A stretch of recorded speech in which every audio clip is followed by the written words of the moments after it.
watching WSBT-22 News at 5:30. There are 30 people from Mishawaka who died in battle for our country during World War I. Their names have been all but forgotten. Nowhere is their sacrifice memorialized or remembered. But as WSBT-22's Kristen Bean explains, a local historian wants to change that.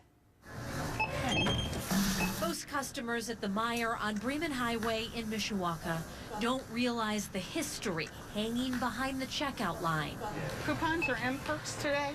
Neither does clerk Deb Barnhill. $4.81, 1, 2, 3, and 4. Who on this day signs on at register 12. I've noticed it, but I had no idea what it meant. It is likely the most personal memorial to World War I volunteers from Mishawaka. This picture, taken 100 years ago today. Pete DeKeever has noticed.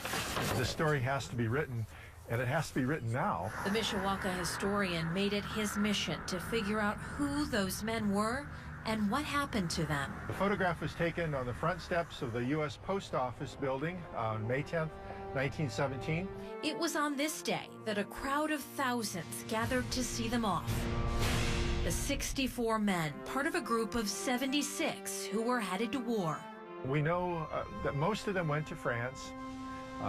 Most of them probably saw combat or were relatively close to it. 5 of them died, 1 from disease, 4 as the result of combat. 24-year-old Private Floyd Godfrey was one of the men who never made it home. His remains are buried at Fairview Cemetery. The wounds that he received, they were incurred in France, the northeastern part of France, where the final phase of fighting was taking place, and then he died on October 12th. 24-year-old musician second-class Benjamin Fetters did return from war. While working in the medical corps and carrying wounded soldiers to safety, he was captured and taken prisoner.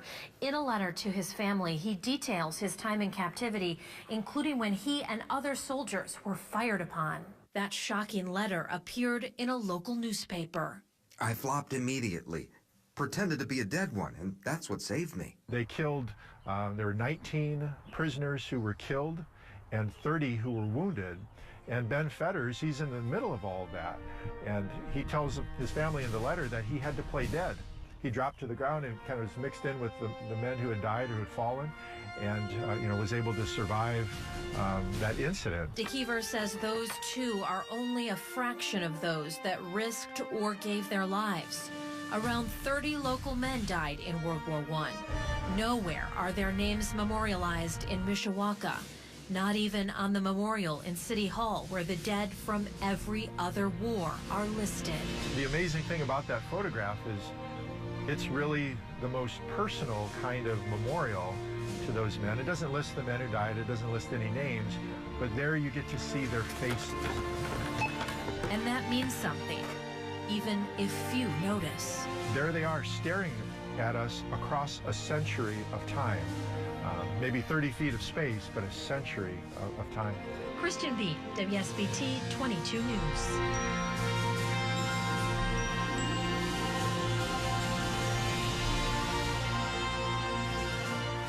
Again, that was Kristen Bean reporting. Now, Mishawaka has plans to improve Battelle Park, and that could include a walkway with engraved names of all war dead from Mishawaka, but that is not funded yet. There are lots of stories that DeKeever has compiled on men in that photo. He wrote an essay about them, and you can find more information by clicking this story, WSBT.com.